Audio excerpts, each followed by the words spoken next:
Okay, let's see. So that was 3. Do I want to have him keep moving forward? Does he have a crossbow? He doesn't have a crossbow.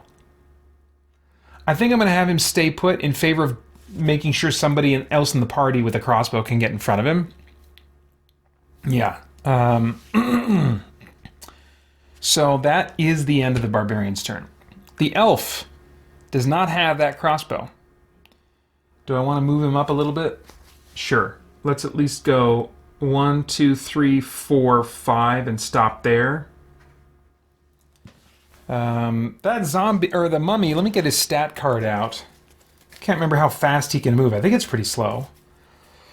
You got your varieties of running zombies. I don't know that I've seen a running mummy. Oh yeah, he's pretty slow. Not super slow. Let's look at his stats before I forget. Oh, let's look at the mini before I forget. So this is the original Milton Bradley HeroQuest mummy. Again, really nice detail on that. I mean, I'm not like a big miniature connoisseur either. But if they're doing enough to do the job for me, then that's fine. Alright, so the mummy stats. He's got attack of 3, defend of 4. So he means real business there. Body of 2, mind 0, and a move of 4. And of course, he's got an ability called Curse, as in the mummy's curse, right? So we better look that up and see if I'm going to want to use that, because I probably will. It sounds cool.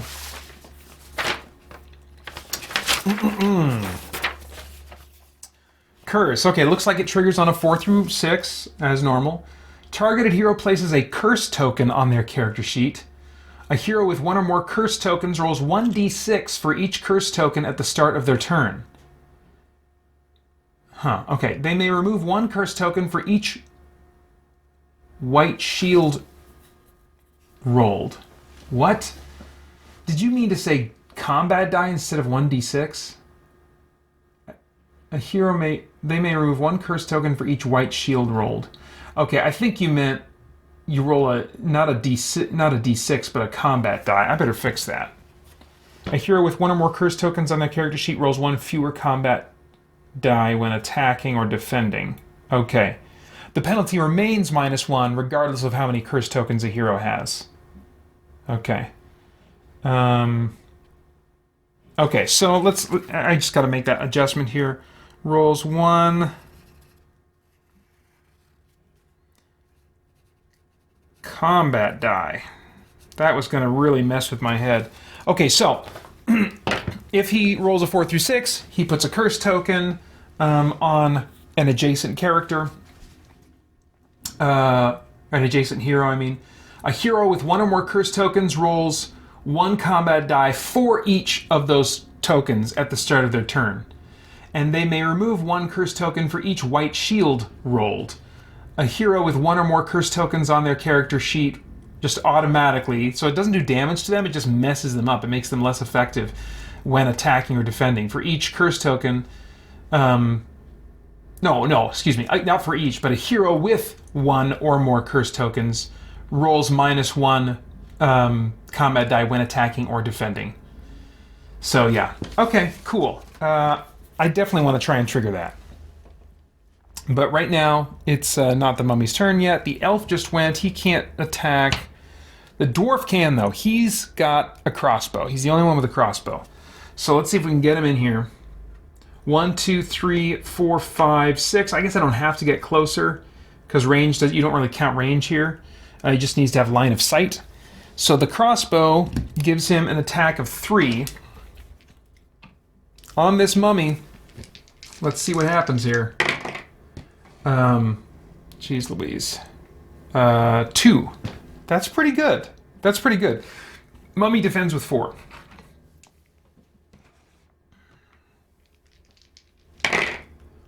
Unbelievable. He got 2 black shields, so he took no damage from that attack. Okay. So that was the dwarf's turn. Is it time for the wizard to come out? I mean, I feel like with how slow the mummy goes, this would be the time for the wizard to come out and shoot something at the mummy. Let's Let's give it a go. I think this could be worth it. For one of his weaker spells, anyway. 1, 2, 3, 4... Oh, no, he's going to have to sprint. All right. Oh, no. Doesn't work out. So I'll just have him go here. Yeah. Okay, so that's the end. Zargon gets a threat. And we are back to the mummy, who's just going to move 4. 1, 2, 3, 4. So I can zoom this in just a little bit more now. And now we go back to the barbarian's turn.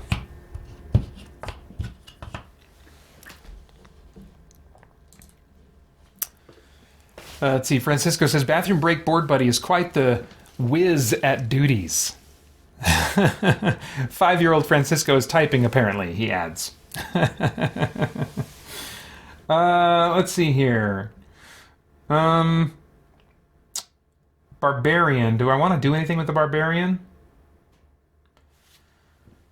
1, 2, 3, 4, 5, 6, 7, 8, 9, 10, 11, 12. I mean, like, if I rolled 2 6s, then great. I feel like better to just kind of position him, inch him forward a bit, while ensuring that he will not get in the way of the dwarf. So let's just move him there, and we'll call that good. Elf, similarly, I think I'll just move to here.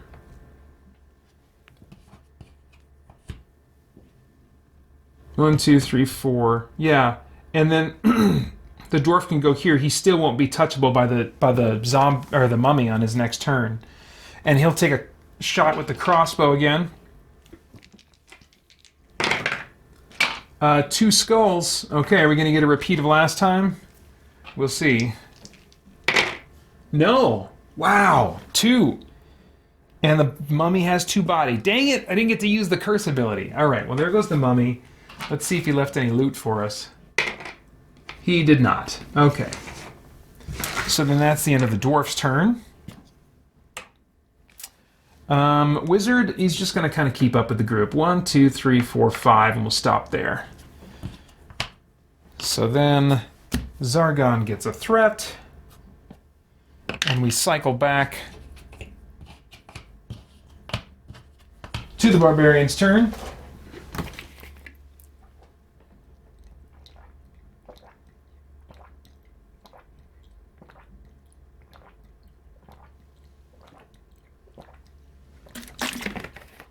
All right.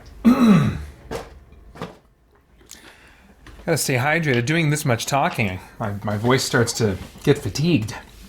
Let's see. No, I think that's good. We're just gonna keep walking, right? Yeah. Hey, Gavin. Gavin Adams says yo in the chat. Thanks for jumping in, Gavin. Barbarian first. 1, 2, 3, 4, 5, 6. That's good. Elf. 1, 2, 3, 4, 5, 6. Dwarf. 1, 2, 3, 4, 5, 6. And wizard. 1, 2, 3, 4, 5, 6. Zargon gets 1 threat. Did I? I did. I checked for a trap when we came into this corridor. All right, wasn't sure. All right, so now Zargon got his threat, I think. We'll jump back to the barbarian's turn and continue tracking with these guys down the hallway. 1, 2, 3, 4, 5, 6. You know what? Let me sprint. Let me sprint and just see if I can make that corner. Hey, look at that. Wow, 12. The world is my oyster. 1, 2, 3, 4, 5, 6, 7, 8. Now this does count as a new corridor, so before I do anything else, I need to check and see if a trap triggers Skull or Black Shield, and it will. No, not this time. So we said that was 8, I think, right? So let me set up the hallway here. Oops.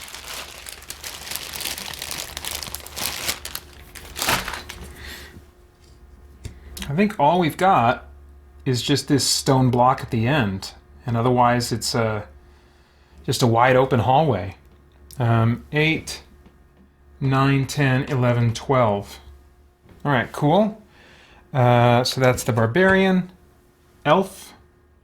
1, 2, 3, 4, 5, 6.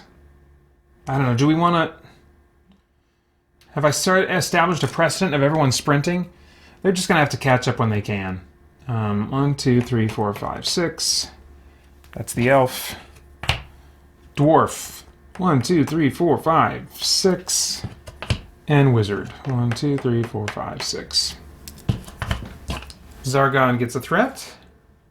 And we're back to the barbarian. Master of Magnetism says, do you ever get people telling you look like Chris Pratt? Thank you for the suggestion.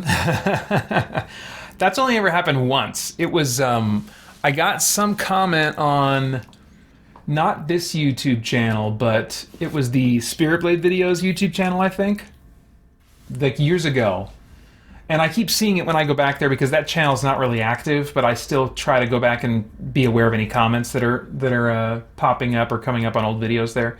And so that was the last comment that someone made, I don't know, like 3 to 5 years ago or something. And they said, someone told me that Chris Pratt's brother had a YouTube channel, so I thought I would come here and check it out. So, no, I'll take it. Because he's in much better shape than I am, so any comparison there I'd be fine with. But no, I've not really heard that apart from that one comment. I used to, when I was in college and in my 20s, I would get comparisons to... no, it wasn't Brad Pitt. It was Leonardo DiCaprio and who was the other one? Matt Damon. I would get comparisons to those guys. I think it's just kind of like with all three of those. Well, Chris Pratt maybe isn't as much of a dishwater blonde, but I mean that's kind of like what my hair color has been, and it definitely looks darker now and has for the last 10 years or so. So I don't get as many comparisons to Hollywood dishwater blondes, but anyway, I think I would probably see the Matt Damon comparison a little bit more because we have rounder features, you know. Anyway,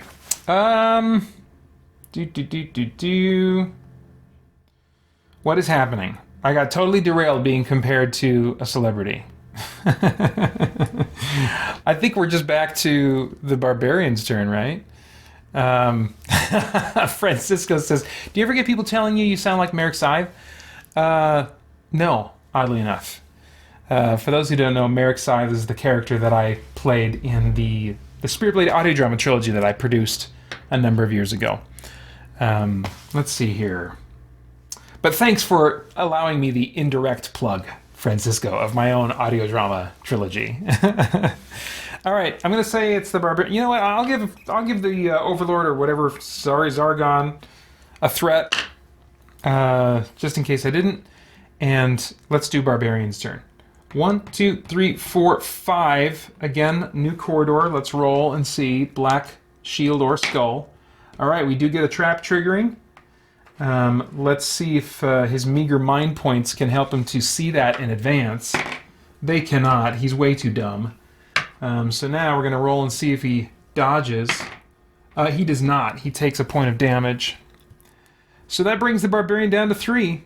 He's got 2 healing potions on his belt, ready to go, so I'm not really worried at this point. Let's see here.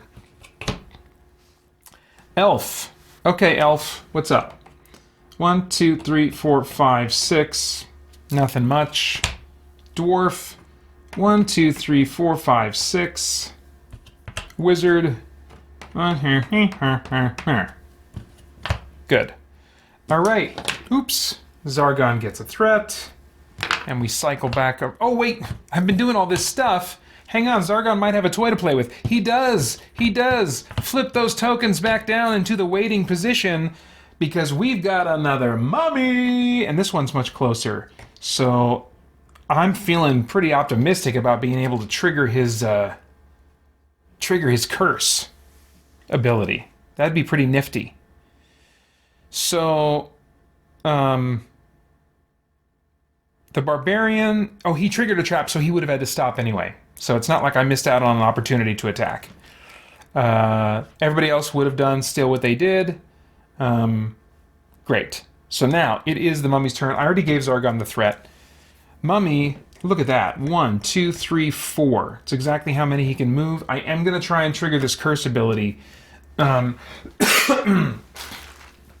Let's see. I need a 4 through 6 to trigger it. Look at that.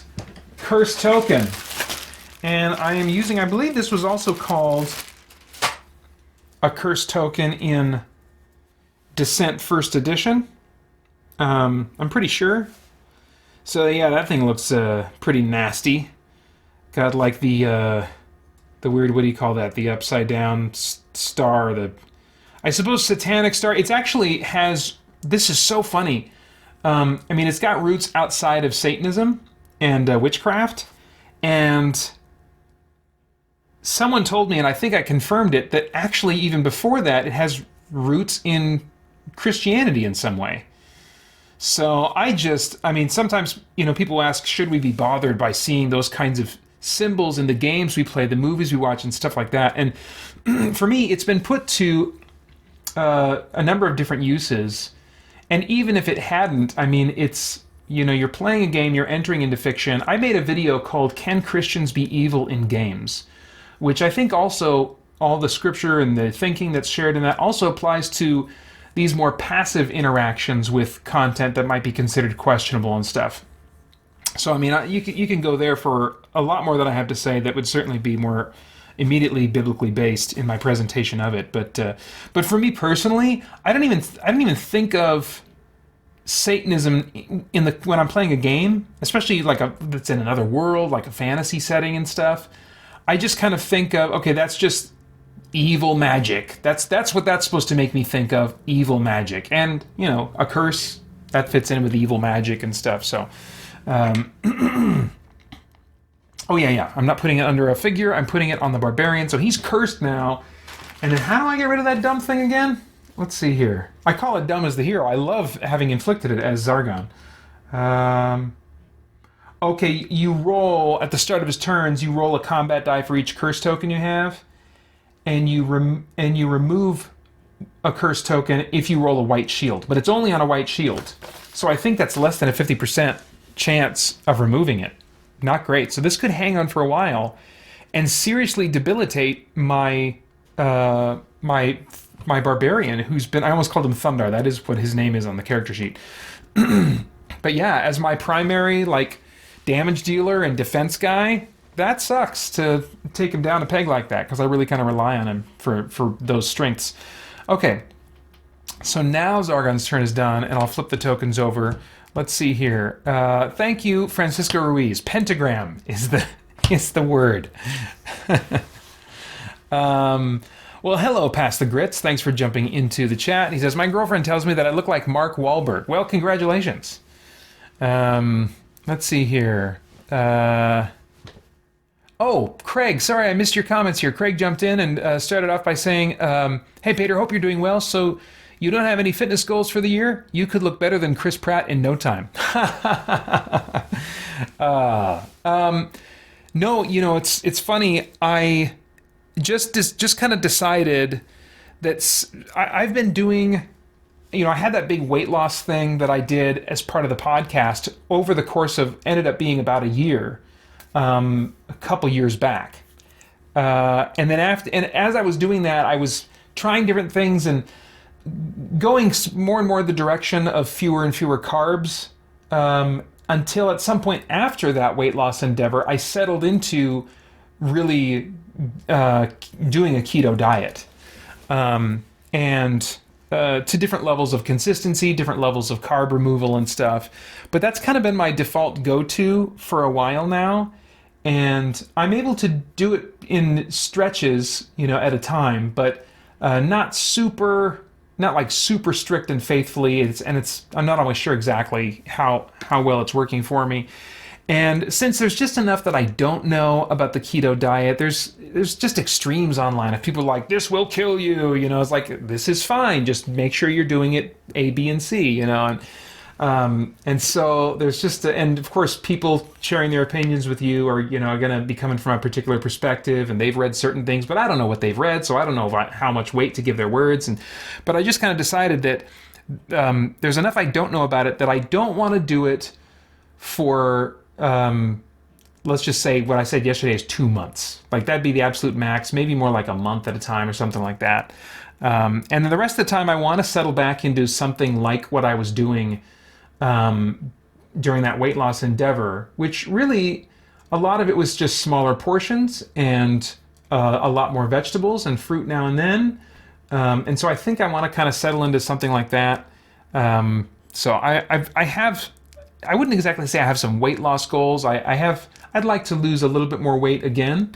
But more than that, I want to figure out, okay, what is the sustainable lifestyle that's going to be the most healthy for me within reason. I don't think I can give up Diet Mountain Dew. So, but no aspirations to try and further, I guess, look like Chris Pratt. Let's see, what else did I miss? And some conversation going on between you guys I don't need to comment on. Okay, cool. I think I'm all caught up on anything that was particularly directed at me. Now, what the crap is going on? I have no idea. I think we're about to start the Barbarian's turn. He just picked up that curse, so this will be his first attempt at getting rid of it. He has to roll a white shield. Oh, come on, says Zargon. There goes the curse token. I didn't even get a chance to use him in his weakened state. Maybe the mummy should just keep trying to make that happen. Oh well. So, of course, he's going to attack the mummy with his full strength of 5 attack dice. Here we go. Beautiful. Three skulls. The mummy defends with 4, right? Yeah. He's got 2 body points. So he did get 1 black shield, but he takes 2, and 2's all that is required to kill him. So he's gone. Let's roll for loot. And we got none this time. Alright, so scratch 1 mummy, and there's nothing else of interest in this hallway here.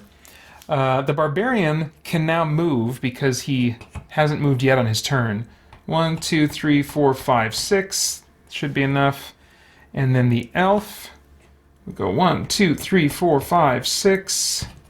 The dwarf, 1, 2, 3, 4, 5, 6. And the wizard, 1, 2, 3, 4, 5, 6. And as a reminder, I do actually have, if anyone's curious what the original wizard figure looks like, I do have the original wizard figure.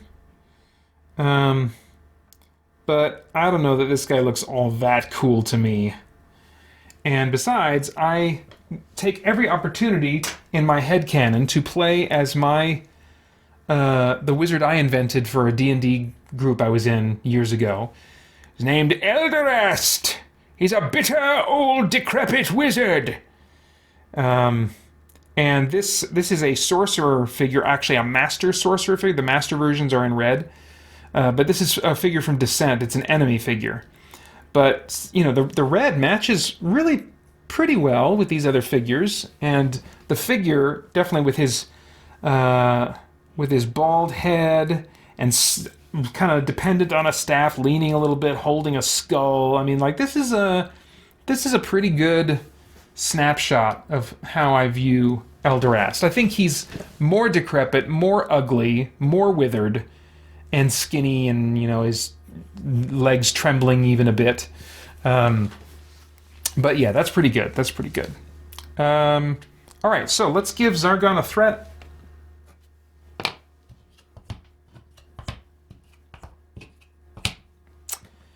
And we're back to the Barbarian.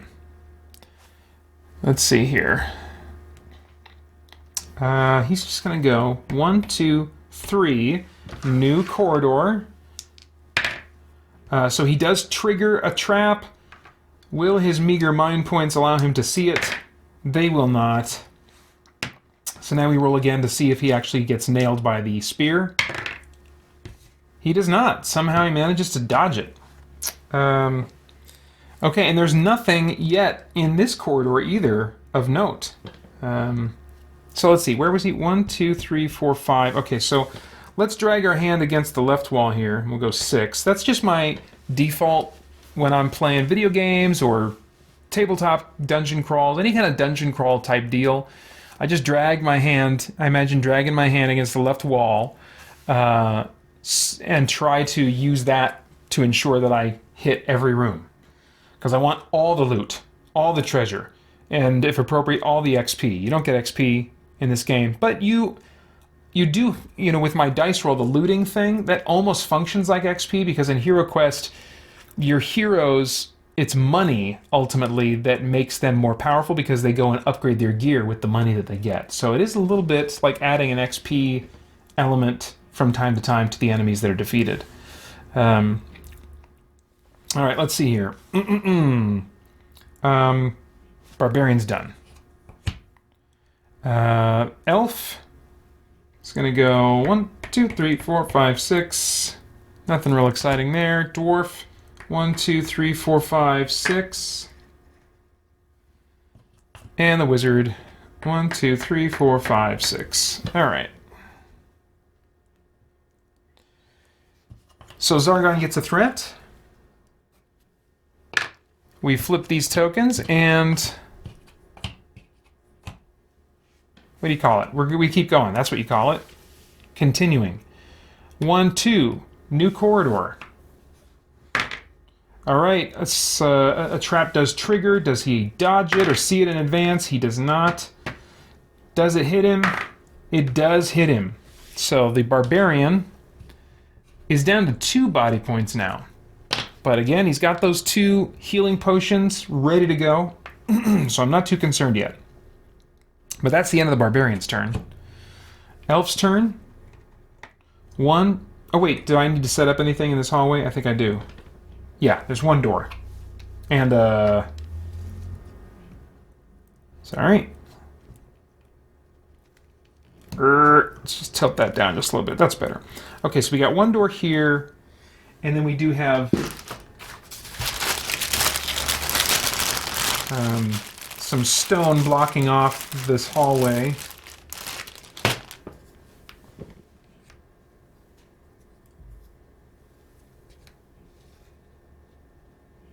Okay. All right, so now the elf is going, right? I think so. Is there a... Oh, hey, there's a monster in the corridor. Well, let's deal with that.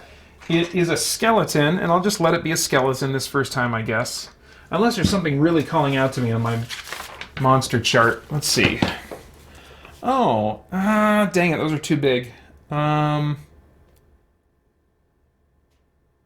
Let's see. Oh, I could do... Oh, yeah, that makes a lot of sense. Instead of a regular skeleton, let's do a skeleton archer.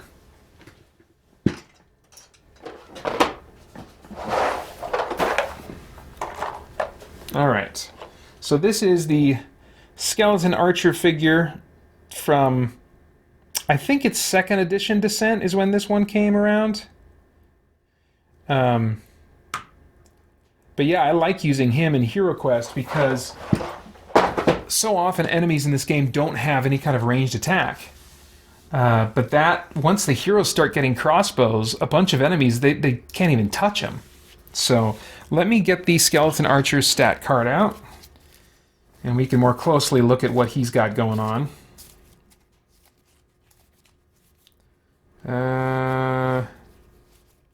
Skeleton archer. Okay.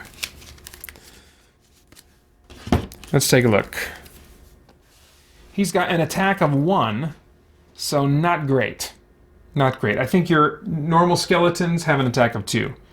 But I think that's the trade-off in my mind for the fact that he has a ranged attack. I don't know. Defend 2, body 1, mind 0, and move of 6. I should consider maybe ditching a bunch of his move and seeing if that could justify giving him 1 more attack die. I don't know. Something to think about. Let's look at this bow ability. It's probably automatic. Yeah, it is. This monster may attack any hero within line of sight. Yeah, what is the skeleton archer normally? Let me look at his normal stats. The normal skeleton, I mean.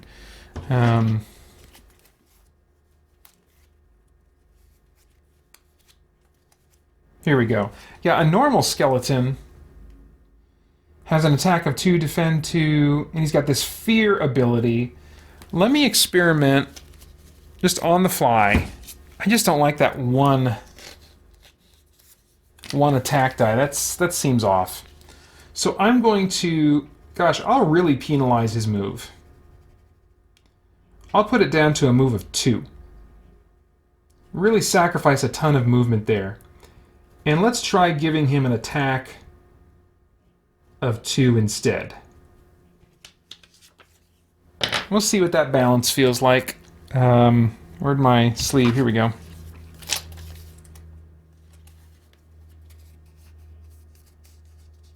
Okay. So yeah, he's got that bow ability. It's just an automatic ranged attack. So the barbarian took his turn. So yeah, it's not Zargon's turn yet. The elf. Is the elf going to move? He's got 1, 2, 3, 4, I guess. See, the dwarf might take him out before the skeleton has a chance to do anything anyway. Let's find out. 1, 2, 3, 4, 5. He'll just stop right there. And he'll attack with the crossbow. That's 3 attack dice. Gosh, he sure might. Because he's only got 1 body point. How many defense? 2 defense dice.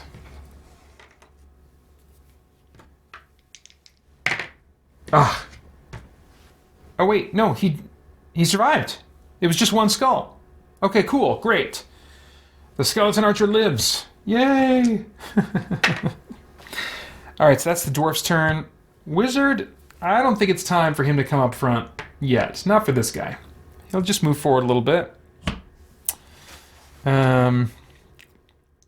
Let's see here. Nice to see you guys chatting it up with each other. Nothing directed at me, it looks like. As a reminder, if you do want to get my attention during the chat, if you put at Christian Geek Central, right? Yeah, at Christian Geek Central, spelling is vital, no spaces, then that will be highlighted in orange for me, and I'll be more likely to catch it in my my peripheral. But happy for you guys to just keep chatting it up with each other. That's cool. Oh yeah, Zargon. So let's give Zargon a threat, and he's going to take a shot at the dwarf. He's got 2 attack dice for this. Nice ranged attack, and he totally misses. So crap. Back to the barbarian's turn. I think the barbarian can reach him now, maybe. 1, 2, 3, 4, 5, 6. Yeah, just. So, here, let me move this a little bit so you guys can see this encounter just a little bit better. Not that my minis are going to start coming to life and swinging at each other. All right, barbarian. Attack 5 attack dice. Because he's not cursed, is he? No, he's not cursed. All right. Yeah, I think he was cursed briefly or something, wasn't he? Anyway. 2 skulls. Well, the skeleton's going to be hard-pressed to defend against that. Nope. Gone. And leaves no loot. Okay. Should I come up with something negative that's left behind by an enemy if I roll a 1? I don't know. Something to think about. I'm still getting a sense of just how balanced this feels, how in danger I feel. Okay. So that's the barbarian's turn, right? And he hasn't yet crossed here to be in a new corridor.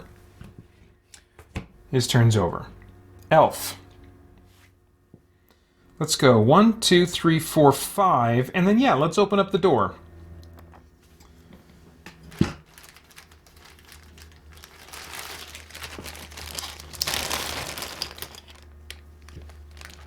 Oops, it's right there. Okay, good.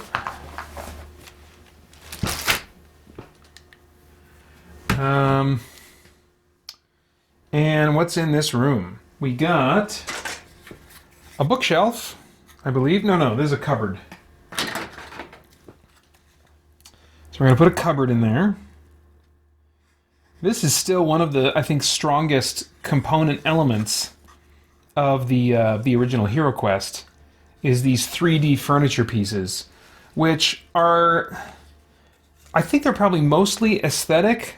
They change the shape of the room a little bit, which could, and like where different characters can be, and that can have an effect on tactics, but I honestly don't think HeroQuest is tactical enough that the shape of the room often becomes a significant factor. So mostly I think they do something cool aesthetically, but you compare this to the similar representations of furniture in Descent First Edition, and it's just nicely painted tiles that you put down. There's no three-dimensionality to them. Let's see. So there's a door here, but that's all that's going on in that room. So he will actually, well, I want to search for treasure. So he'll stop here. I think he just had one movement left, though, so he's not going to search for treasure right away. But I'll place him there just the same. Now it's the dwarf's turn. 1, 2... Oof! Boy, that's louder when it's not in my pocket. What was he going? He was going to go... I can't remember where he was at. I had picked him up. I don't know, 1, 2, 3, 4, 5, 6, I don't know, whatever. We'll put him here, and we'll let him search. He's not in front of the door. So, let's see what he finds. Hey, he's got a gem! And that one is worth, again, 35. 35 gold coins. Nice. Okay. So his turn's done. And then we finish up with the wizard's turn. 1, 2, 3, 4, 5, 6. Yeah, he'll just stay right there. We give Zargon a threat.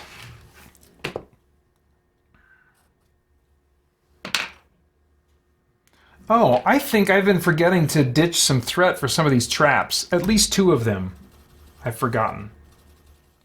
I'll mark off as though I forgot for 3, just in case. I've got so much threat. I could right now spring 3 spear traps. So we'll see. We'll see. If I end the quest with a surplus of threat, then I might have to rethink kind of limiting myself to using it for these traps that spring when you go into new corridors and rooms. Okay, so what happened? Oh yeah, we gave Zargon a threat. Barbarian's turn. Let's go in. 1, 2, 3. He'll just stop right there. And we'll have him search as well. Potion of healing. I love it. Let's see here. Does he need it, though? He doesn't. He just doesn't. Who can we give this to? Probably the elf next, but I'm not right next to him, so I'll just stick it on his character sheet for now, and I'll do that next chance I get. But that is that's the barbarian's turn. Elf, excuse me. Oh my gosh. The elf is going to just reposition himself just a wee little bit. Right here. And then he's going to search. Hazard! For more chat about geek entertainment, answers to your questions, and news from the wider world of Christian geekery, get the Christian Geek Central podcast today on iTunes and other podcast services.